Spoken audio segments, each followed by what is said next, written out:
change of venue, but I'm glad you all got letters of it. You will find that we love the council chamber, and it is very difficult for us with papers, and it's so much easier here. Change of venue. Right, I open the meeting with asking if there are any apologies for absence, which I think there are not, I can see it here. And ask if there are any more declarations of interest than there are on our routine forms published on the website. The minutes of the previous meeting, you could turn the pages unless people confirm to me that they haven't got any comments on it at all. Everybody happy with them? Are you happy for me to sign them? Ian, are you happy to sign the minutes? Mark, Bill? Yes. So I sign it now.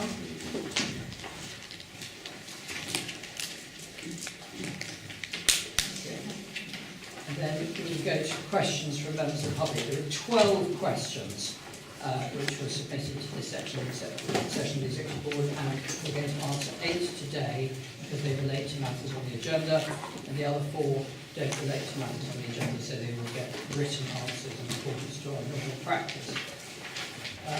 The 8 questions are going to be grouped. 3 of them relate to agenda item 7, the Western Corridor, from Janet Lockwood, John Ward and Sunanda Villa. In that order, I will take them to agenda item 7.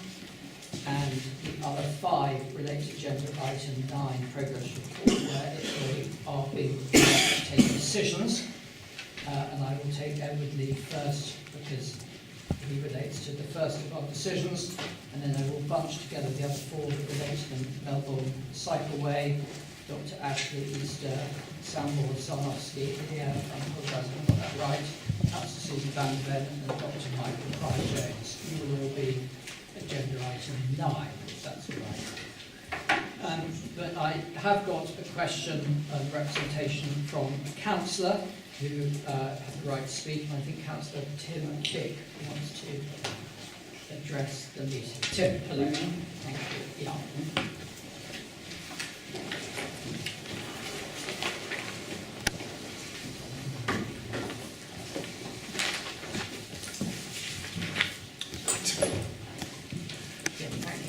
Okay, Chair, it seems to me that there's an elephant in the room which seems to be present at more or less every one of your meetings. It can be spotted in 2 of your agenda items this afternoon, and it showed up also at the last Assembly meeting as well. And I think we all know that unless it's given recognition and acted on, the GCP is going to fail in its objectives. First, item 7 on your agenda on the Western Orbital includes a recommendation for increased capacity for park and ride around junction 11 on the M11. From section 4 of the report, it looks like the premise is that this should be accompanied by additional demand management measures within Cambridge. In other words, measures that will actively discourage car use and divert demand to public transport. Your item 8 on Histon Road, like the similar item at your July meeting on Milton Road, recognises the views of the local community, which I welcome. And it's good also to hear that pedestrian and cycling provision will be improved there. But the original aspiration to transform public transport access to the city seems to have almost vanished, down at best to small incremental changes. At the Assembly's recent meeting, we received an interim presentation from the consultants Steer Davis Gleave on their evaluation of rapid mass transit alternatives. This suggested that tunnelling, which has been regarded as a potential means of bypassing road constraints by going underground, was at best likely to be feasible for short distances and would take a long time to deliver. Chair, the elephant is present in all of these points. In all, what we need to hear is that the GCP is planning to get serious about managing demand from private vehicles, discouraging their use in the urban area. Getting modal shift from cars to public transport has always been one of the most important objectives of this partnership, and we really can't duck it.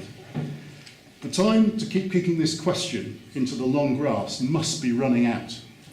Apparently, the traffic study carried out last summer suggests that while we've been working on reducing traffic by 10 to 15% on 2011 levels, it's actually got 10% worse. The partnership's new brochure on the Camborne to Cambridge project, to my mind correctly says, and I quote, "The rate at which our area is growing requires an immediate step change towards sustainable travel." Yet we're told, via those consultants working on rapid mass transit, that there's still no consensus amongst you on the way further restraint on the car might be achieved. So the question, could you tell us all when will be the right time for this demand management nettle to be grasped? Instead of just arguing between yourselves behind the scenes, apparently so far to no avail, when will you open this subject to properly informed public debate? I think what I might do is ask all of us, all five of us, to say something, because obviously we can't give you a board-approved decision because we haven't had notice and it's not an agenda item. So, but it is an elephant, and why don't we just give you 5 personal views? I think we'll start with our transport portfolio here, then we'll, I think, move on to the City Council, and then perhaps Mark and Phil, and I'll come at the end. Okay, well, thank you, Tim. Welcome. Nice to see you. And thank you for the question, and thank you for giving us a bit of a heads up for the answer. Let me try to address the elephant, I think, actually, because there are many elephants, okay, and giraffes as well, along with maybe the odd lion or two, as you might say. So, but I'll try to address it. So let me just start with the big conversation, which you know we've been doing. And a lot of things have come out from that big conversation. All of those will be considered in the fullness of time. We've not got all the results. We might have some indications about what that big conversation is saying from the people in this area, so they have that opportunity to say what they want to say. And I'm sure some of the things that you have brought out will be part of that big conversation coming back to us. But I think it's a package, in my view, personal view, about what we do with congestion. We've got things like workplace parking levy, which are being considered. We've got things like the air pollution, which came up when we did the consultation quite heavily about residents concerned about who live in the city, about cars coming into the city. And certainly that is very much something that I personally think is something that needs to be explored greater than we have at the moment. You're aware, I'm sure, that recently, last meeting in this room by the Highways and Communities, there was discussions about parking issues in general, so on-street parking, park and ride, the suggestion coming forward about residence zones and parking, and all of that was approved and will go forward.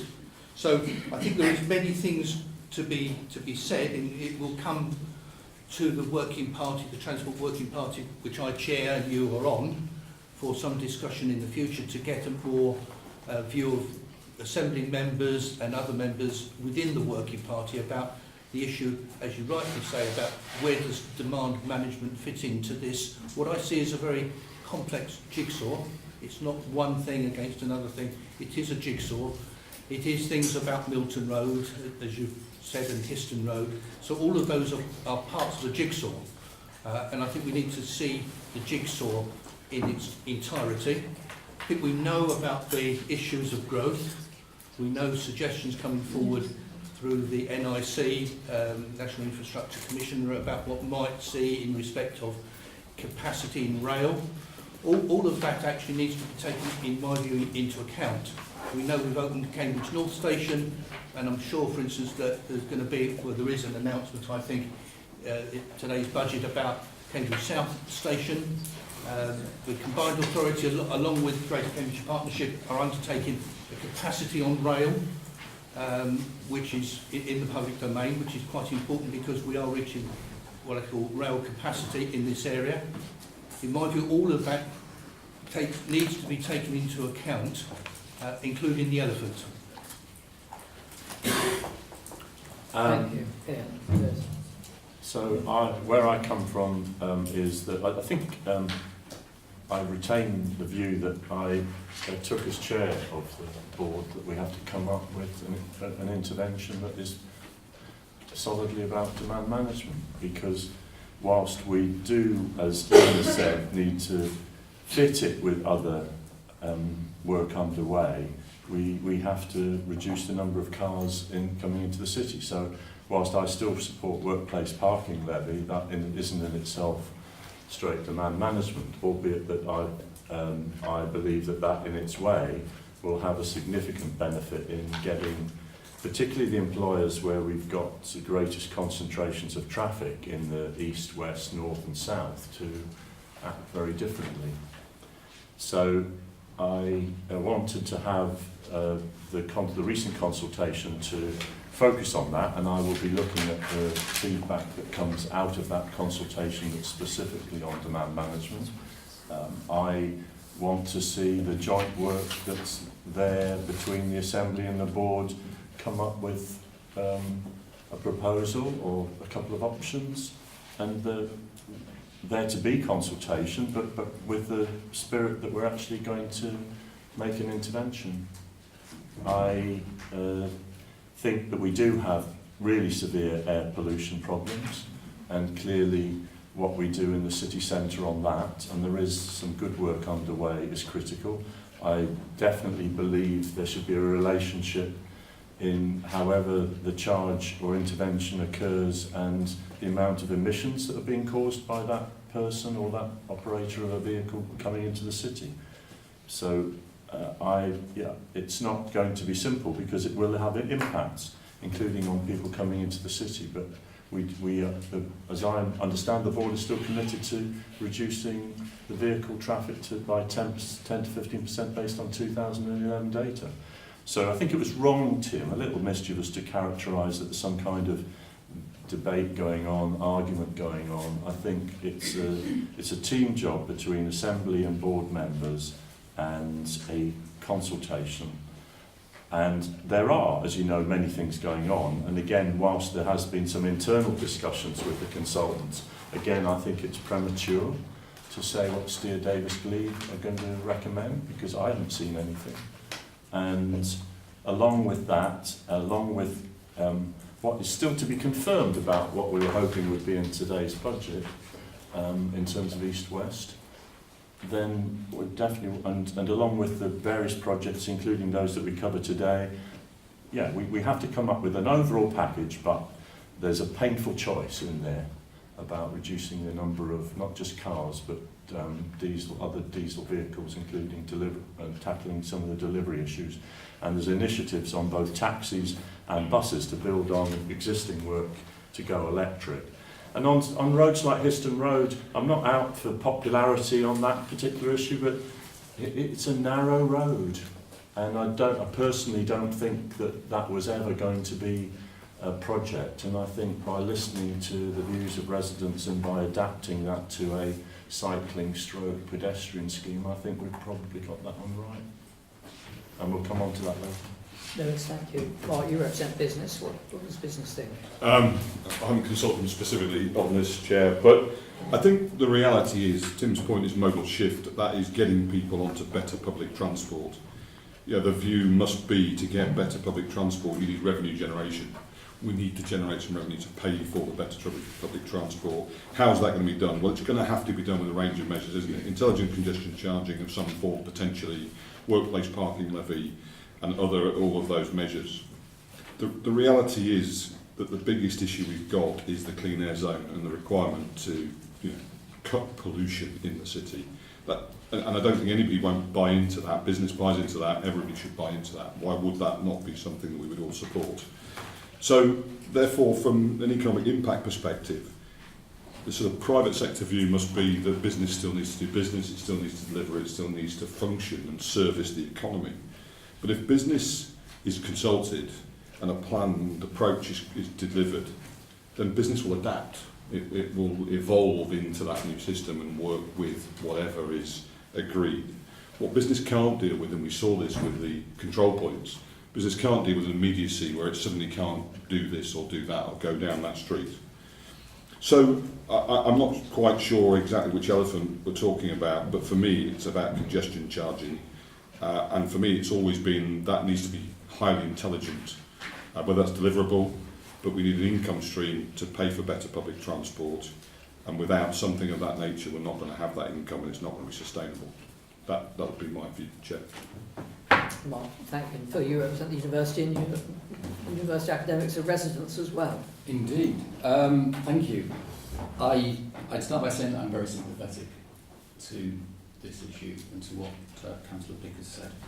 I think it's worth pointing out that as a member of the GCP now since February, one thing that struck me is that it is evidence-based, unlike some organisations, and we need that evidence-led policy. It's got to be congestion timing has to be part of a coherent transport strategy, as Mark said. I think part of that strategy is how we're going to pay for improvements in public transport. There are also a lot of equity issues about who is going to pay.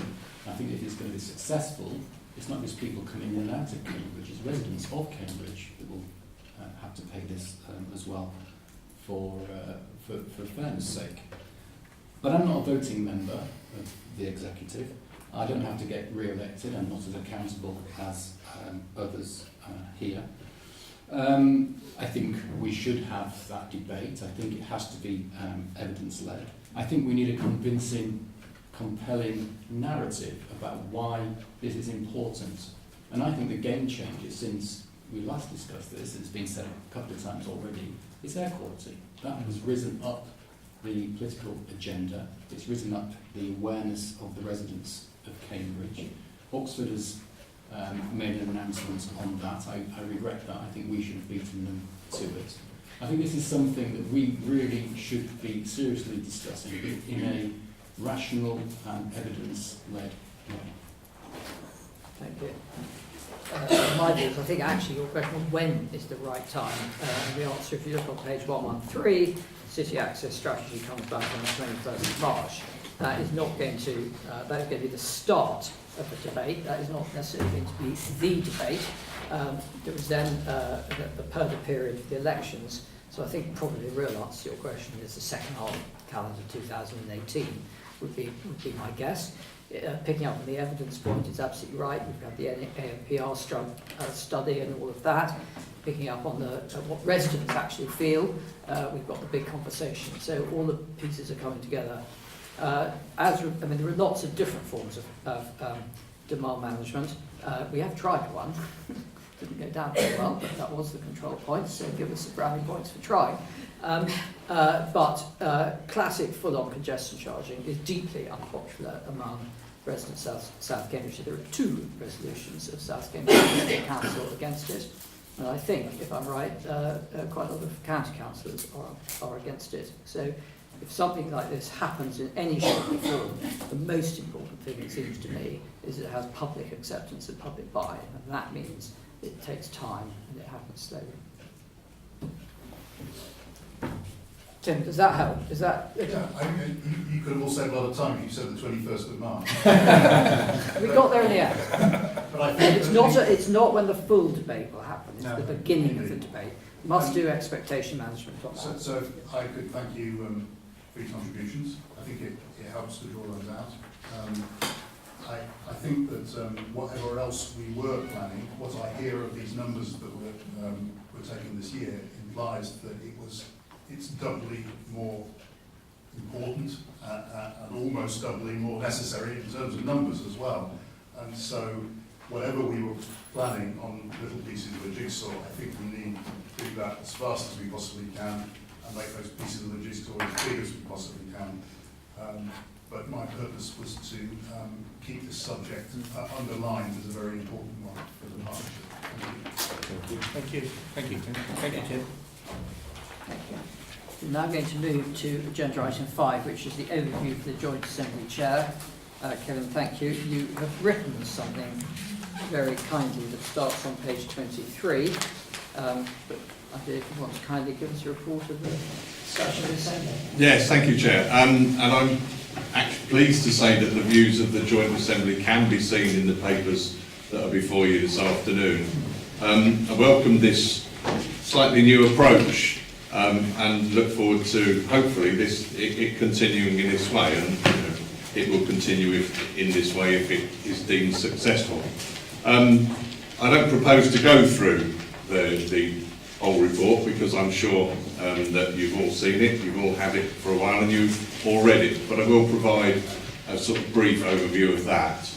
And the Joint Assembly were overall supportive of all the approaches being recommended to you this afternoon in your papers. Park and ride development and capacity was a theme in several of the papers at the Joint Assembly, including the A1307 Western Orbital and the Progress Report. All of the Joint Assembly was supportive of the need for additional park and ride capacity. However, the Joint Assembly did voice some concerns about park and ride locations from the Western Orbital Report, and when discussing the Progress Report, the Joint Assembly questioned whether the Greater Cambridge Partnership should fund services that other organisations currently deliver, and also asked what would happen when the proposed Greater Cambridge Partnership funding of those potential services would cease, i.e. The Greater Cambridge Partnership funding park and ride when the £1 charge stops. So should the Greater Cambridge Partnership be funding what was a county council function? The Assembly expressed disappointment that park and cycle facilities were not recommended for further study and suggested that a small pilot scheme should be developed that could expand if increased demand materialised. And I'm pleased to see that this has resulted in an additional recommendation to the board included in the Western Orbital paper, which I hope the board will consider favourably. Thank you. Great. Do any board members have any questions? Yes, Ian. Well, not so much a question, more of a thank you. It was the first time we've tried the new approach. From my position, it worked well. I hope the Assembly found it as useful as I did, along with yourself and your Vice Chairman. So really it's just a matter of having sat there. It did work, in my view, and if there's any feedback that the Chairman wishes, of the Assembly wishes to bring, that we could improve it, I'm sure that would be received. But my view certainly was it worked well and it should continue. Thank you. Kevin, can I just ask you about 3.8 on page 24, where it says the Joint Assembly Chair, which is you,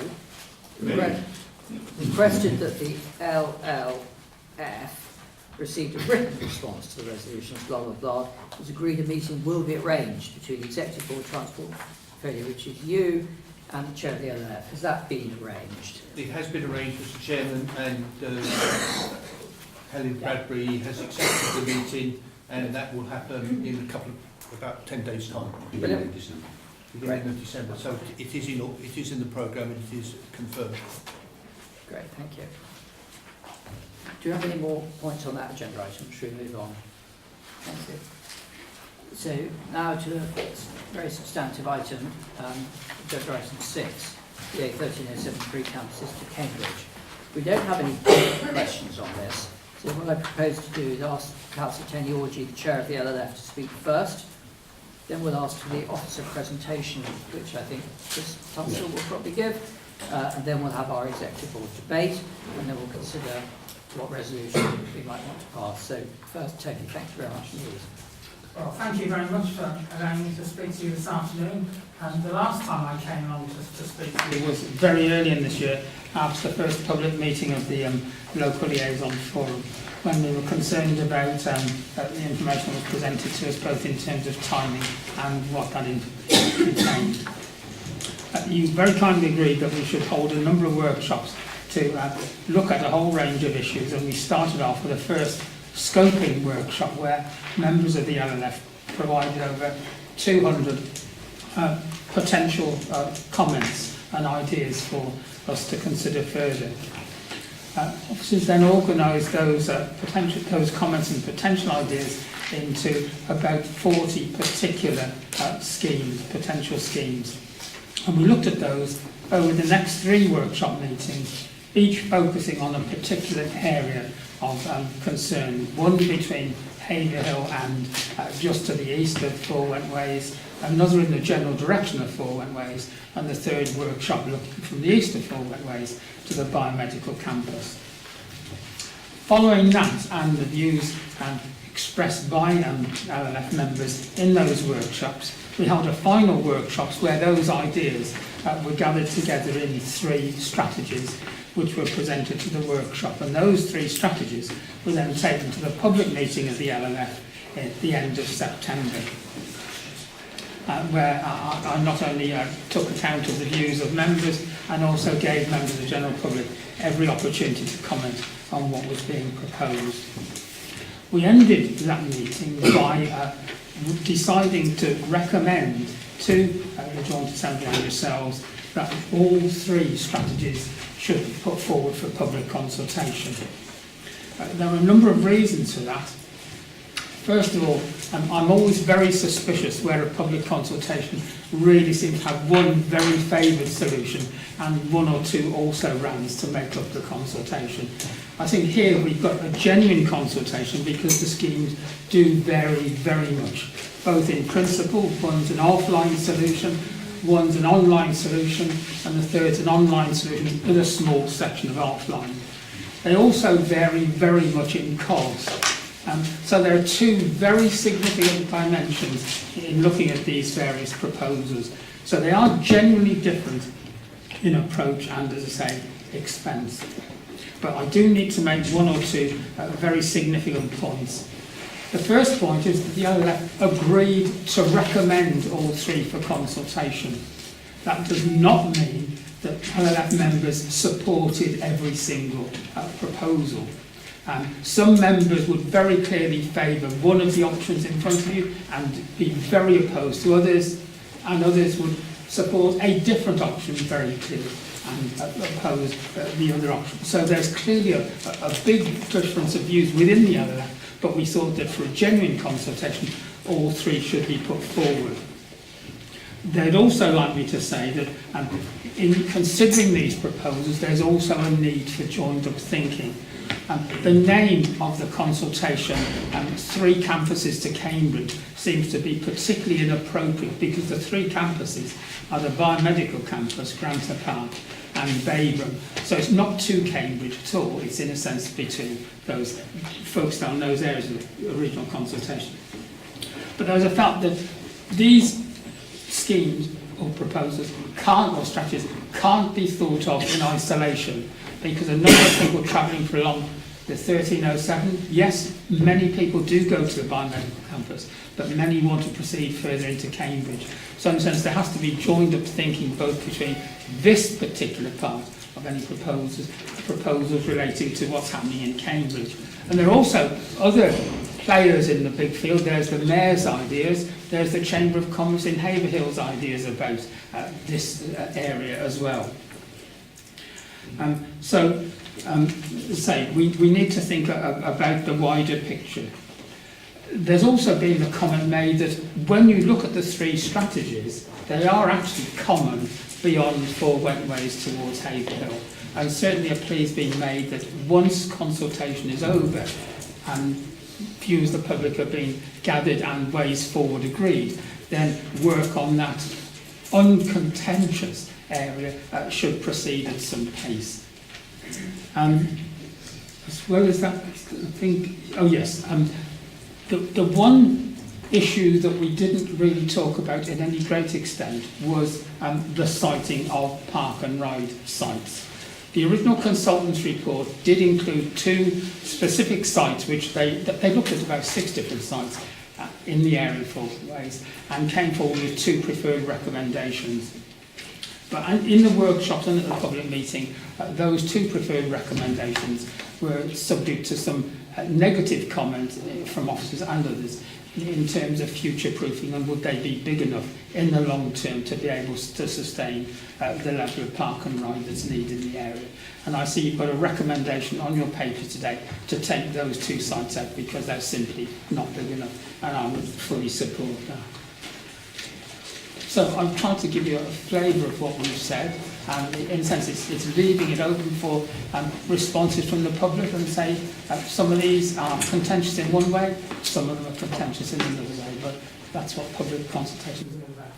Tony, that's very kind, thank you. That was very comprehensive, so thank you. And also we're very grateful to the LLF, who I know has put a lot of work into it. Can you just stay there for a moment in case any board members got any question or comment on that?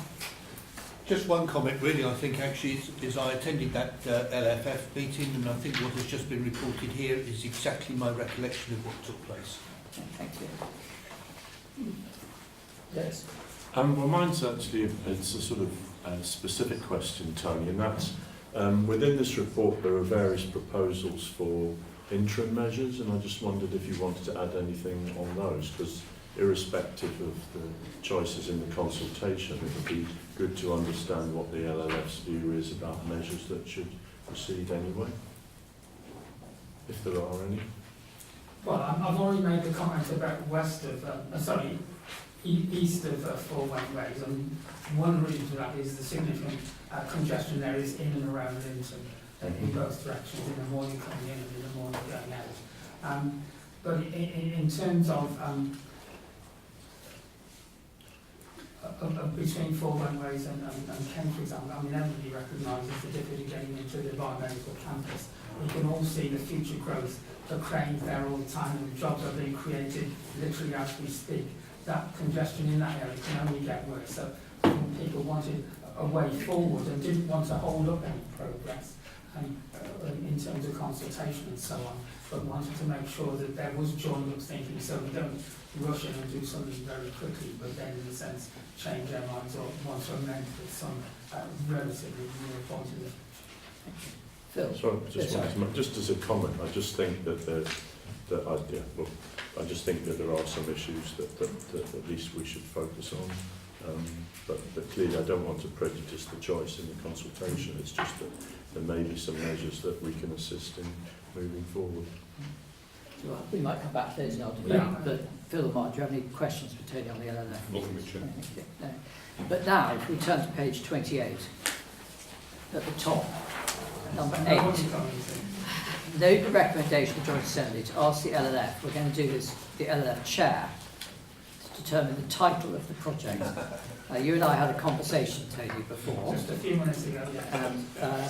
Cambridge South East Transport Study. Would that meet with your favour?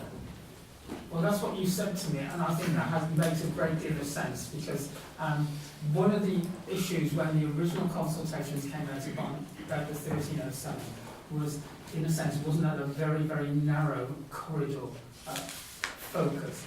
In a sense, shouldn't it be widened? We talk about the various campuses. We haven't included the genome campus, which is another major pair, very, very close to Grantham Park and Bain Institute. So I think that wider title would be very helpful. Right. Would the rest of the board be happy with Cambridge South East Transport Study? So as the corner of my eye, Chris, you were comfortable with that? Yeah. Rachel? Yeah, do we think the LLF will be comfortable with it? I suppose is my question, because it was... Well, yeah, I mean, it was asked, the Joint Assembly did suggest that the Yeah. start on the title. So we But asked, I've had a public meeting since, so... we asked the LLF to endorse the suggestion that Cambridge South East Transport Study. So, I think that's as good a name as anybody. I've certainly asked them to. Great, thank you. Thank you, Tim. Chris, would you like to talk about the Cambridge South East Transport Study? I would indeed. Thank you, Chair. So, as building on what Tony said, out of the discussions and debate with the LLF and then the LLF meeting that we had in public, we came out with 3 strategies very briefly. Strategy 1, all the strategies, as Tony has mentioned, are similar, are the same from Four Ways back to Horseheath and Haverhill. So if I just concentrate on west to into Cambridge, strategy 1 is about a proposal for a transport corridor that will run from the 505 on the old Haverhill line, past Sawston, Great Shelford, the Great Shelfords, and then into Addenbrooke CVC site. Strategy 2 is on road until it gets to the Babraham site, Park and Ride site, and then there is a direct link in off the 1307 into the CBC site. And then strategy 3 is just bus route all the way along the existing road. No proposal at all for any off-road route. And as Tony has indicated, the recommendation from the LLF, which from a technical viewpoint is very sound, is that we consult on all 3. There is one point that I need to draw to your attention, well, 2 points actually. One is the cost implications, so working backwards now. Strategy 3 and Strategy 2 are very similar to what the board saw back in March of this year. There are some variations, and those are identified in the appendices to the report, but in the main they are very similar. And similar cost, 39 and 40 million. Strategy 1, on the other hand, is circa 145 million because of the public transport corridor. Having said that, of course, that is the corridor that is more future-proof, that you can run anything on it in the future, whatever mode you require. It also ties in very much with the strategic fit that's identified in paragraphs 4.5 to 4.8, which talks about the Mayor's thoughts about this. The Mayor has announced his thoughts about light rail, possibly all the way through from Haverhill into Cambridge.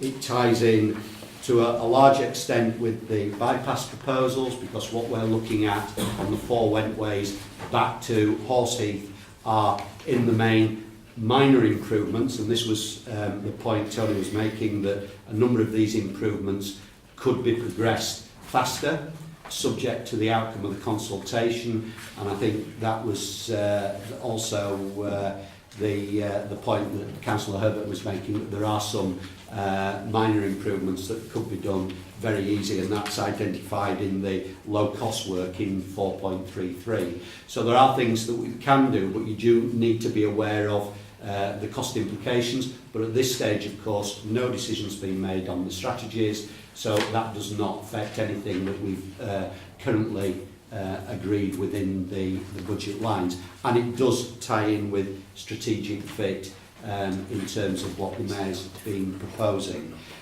So, Chair, there's no more to add on that. The park and ride sites, we're recommending, once we've determined the strategy, we will look and come back with park and ride sites for that particular strategy. The one thing we are asking for, though, is to start the environmental surveys. So we're asking for the approval to move the environmental surveys, because now we have a window of opportunity during the winter period and the spring to do those surveys. So that's the if you like, the 6th recommendation in the report. Other than that, Chair, I'm more than happy to take questions. Thank you. We start with questions of clarification. Should we go? Mark. Thank you, Chair. I just wanted to clarify the fact that Strategy 2 does not reference mode shift or use of park and ride, where the other 2 strategies do. So Strategy 1 notes this is strategy the greatest mode shift, and Strategy 3 notes this strategy is the least mode shift. Do we presume then that Strategy 2 has the median mode shift? Is that correct? So my other observations, Chair, are that the cost-benefit ratio of Strategy 1 is rather low, given the benefit is only twice the investment. And the investment is significant, as has been pointed out. And then, of course, Strategy 2, which is the median position in terms of park and ride use and modal shift, actually looks like very good value for money in that respect. So are we happy that the indicative economic benefits of Strategy 1 are indeed those wider benefits that's just been described? Because if they are, one would presume that that is going to be more difficult to support on a pure economic basis. Thank you. Yes, I can come back on that, Chair. I think the key there is the economic benefit. I totally agree with you. There is an increased cost of Strategy 1, but the economic benefit to the area, which is why the GCP got its city deal, was to grow the economy, is actually 280 million to 320. So actually you're getting far more benefit out of that. But of course, from a cost-benefit basis, you're spending more in the first place to get it.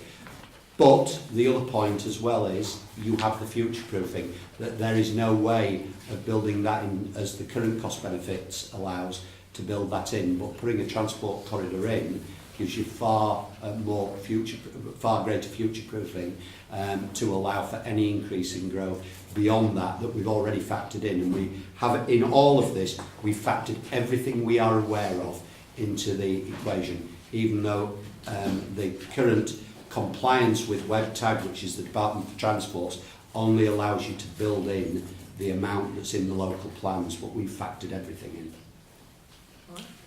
Yes, Chair, please. I'm not convinced that by spending 130 to 145 million that it's justified by getting a benefit of 280 to 320, because if I was being pretty crude and ironic about it, I'd be saying, well, let's do strategy 2 4 times somewhere else and get all of that benefit on that basis. So there's got to be a cost-benefit ratio that's got to be relevant.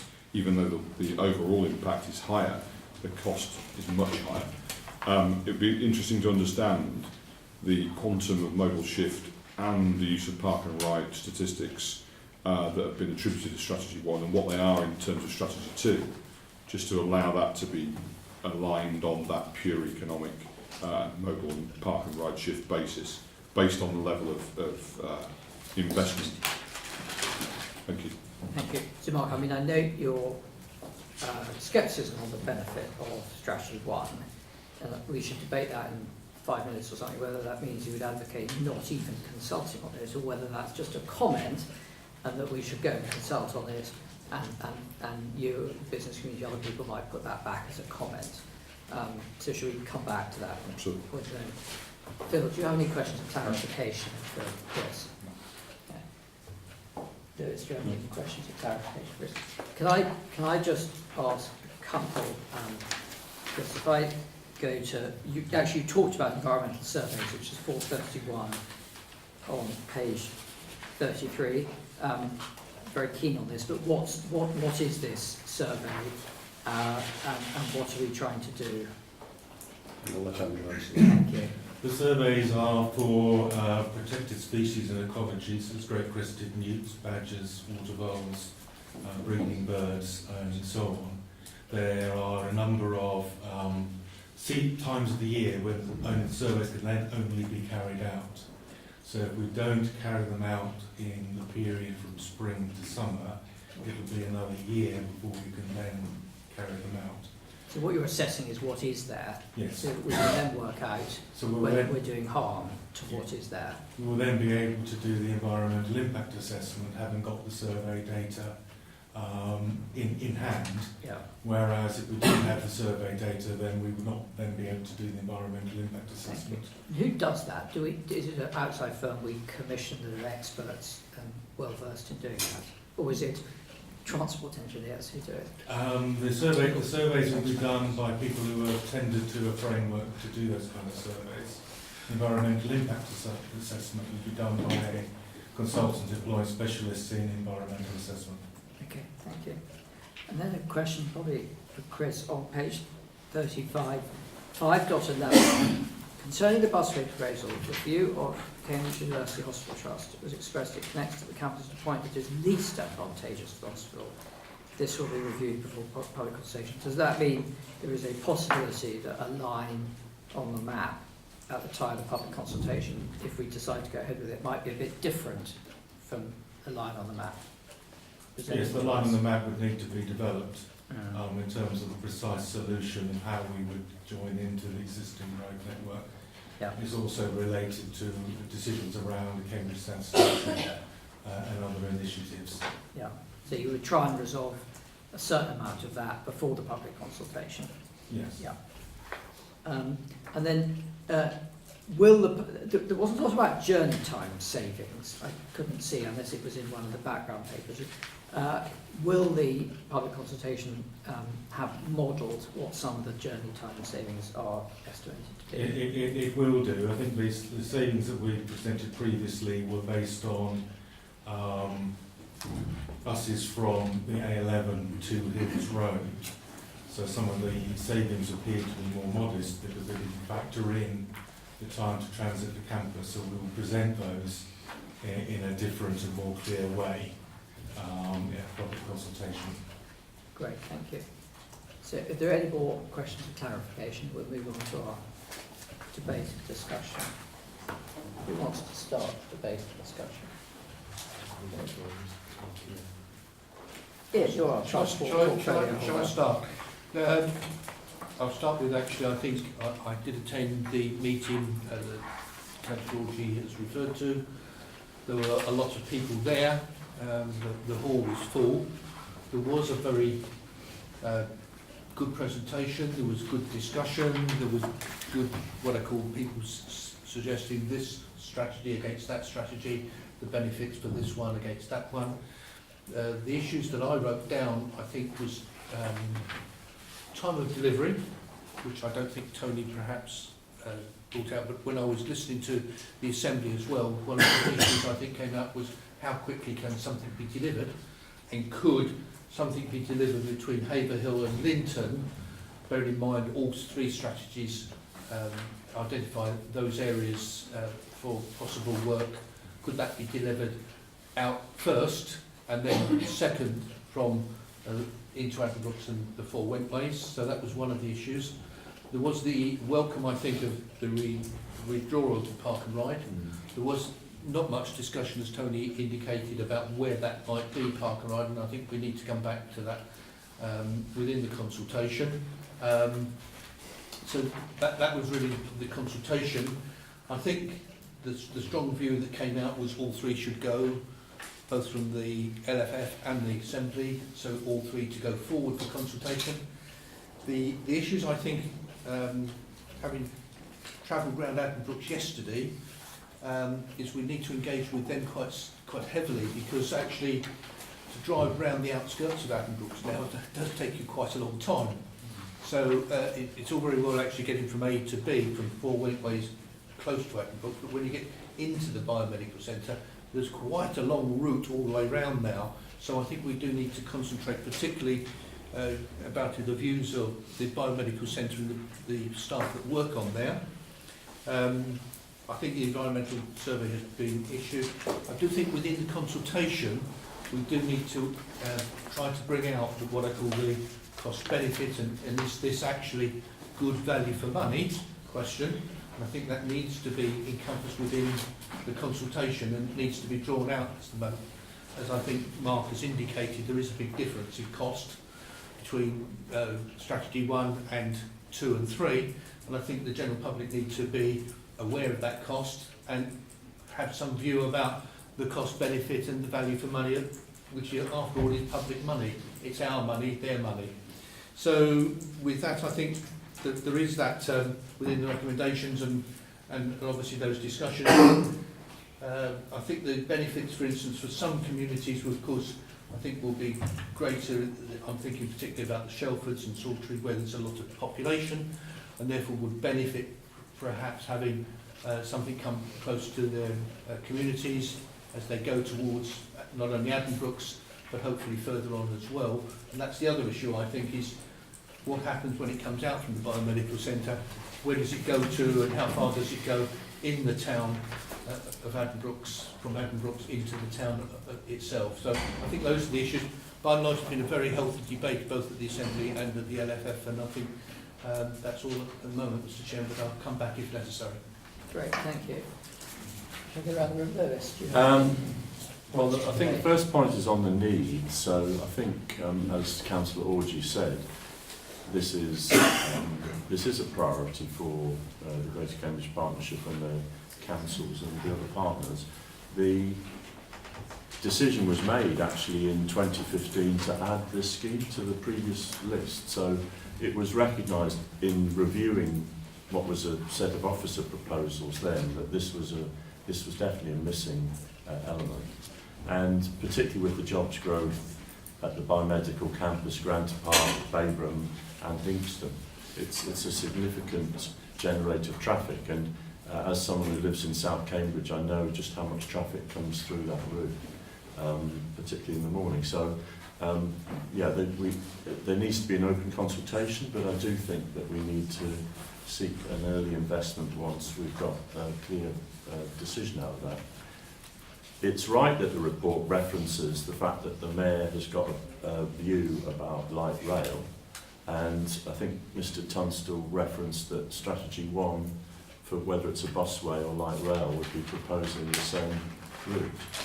And in that context, I support leaving that issue open, albeit that it's the purpose of the Greater Cambridge Partnership to achieve the right deliverable and sustainable transport options. And in that context, we definitely do need to get modal shift from commuting onto another option. And we also need to continue the discussion with the 1307 and with the work that you and others have done on Haverhill, because there are issues of strategic road there and also in the 505. I haven't got a view on the options. I'll listen to the consultation, but I am keen, and we've got separately on our agenda later on a reference to making a contribution to the Cambridgeshire Rail study, and I do see value here. We've got within range Whittlesford Parkway, we've got options to look at that railway line to see if there are other locations for rail links, and whatever route we come up with, I hope that we'll also be enabling more people to travel by rail into this area. Having looked at the detail of the government's announcements briefly, I was hoping for a lot more on Cambridge South Station than we're getting today. So they're match funding our already commitment, but I want to see us getting a commitment out of government to Cambridge South Rail Station, and that is another critical and very large piece in the jigsaw for this to work. Thank you. Phil, do you want to? Just a few comments. I think firstly, it's been said already that there's an awful lot of work that's gone into this, and I think we need to thank the LLF and everyone who's been involved. It seems to have been a very thorough piece of work in the process. I think the recommendations are clear, and I support the recommendations. They're perfectly sensible. The question of how quick was one that hit me as well. There are two further points.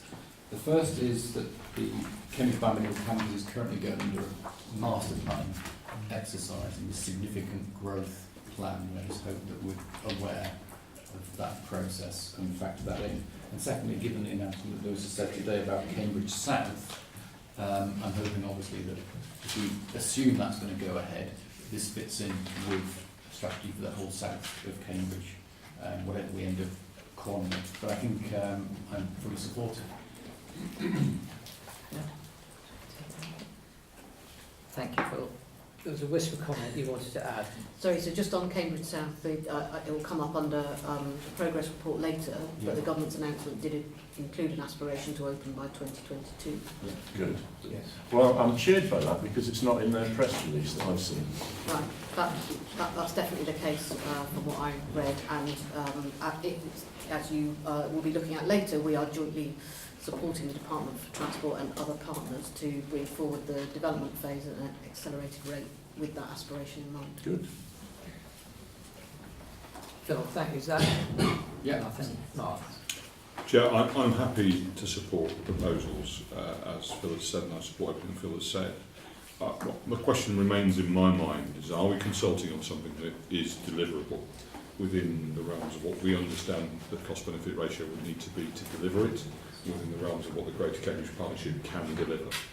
Because, with due respect, consulting on something that we cannot deliver through any other constraints beyond business case or funding availability would seem to me to be a waste of money. Certainly with the studies that are required, been described, they are significant for Strategy 1.